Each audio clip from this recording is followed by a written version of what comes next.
আসসালামু আলাইকুম। আজকে দুপুরের জন্য বানাচ্ছি বাইং মাছ দিয়ে পুঁই শাকের তরকারি। এই তরকারিটা এত মজা হয়েছিল যে আমার মনে হলো এটার একটা ভিডিও শেয়ার না করলেই হয় না। তো এর জন্য আমি প্রথমে এখানে বাইং মাছগুলোকে ভালো করে ভেজে নিচ্ছি। আমি কিন্তু আগেও একবার ভিডিওতে বলেছিলাম যে আমি ভাজা মাছ তরকারিতে ব্যবহার করতে পছন্দ করি। অনেকেই আছে যে কাঁচা মাছ একবারে তরকারিতে দিয়ে রান্না করে ফেলে, তবে আমি ভাজা মাছটাই তরকারিতে দিয়ে রান্না করতে ভালো লাগে। তো আমি বাইং মাছগুলোকে ভালো করে রান্না করে ভেজে নিলাম।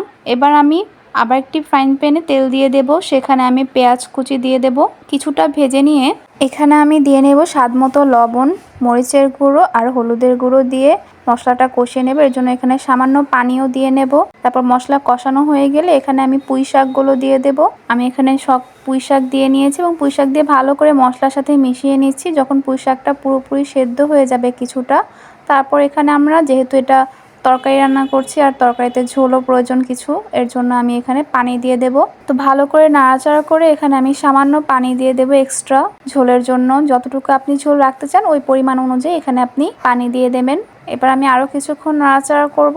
তারপর যখন ফুটতে শুরু করবে, তারপর আমি এখানে দিয়ে দেব ভাজা বাইং মাছগুলো। তারপর ভালো করে কিছুক্ষণ নাড়াচাড়া করব।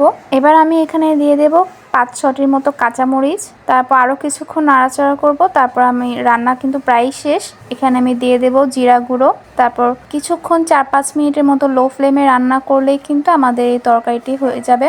আর এই তরকারিটা কিন্তু অসাধারণ খেতে হয়েছিল। মানে যারা মাছ ভাত খেতে বেশি পছন্দ করেন বা দেশি মাছ সাথে দেশি পুঁই শাক সবকিছু একসাথে মিলিয়ে কিন্তু অসাধারণ, তাদের জন্য এই রেসিপিটা খুবই ভালো হবে। আশা করি আপনাদের কাছে এই রেসিপিটি ভালো লাগবে। আল্লাহ হাফেজ।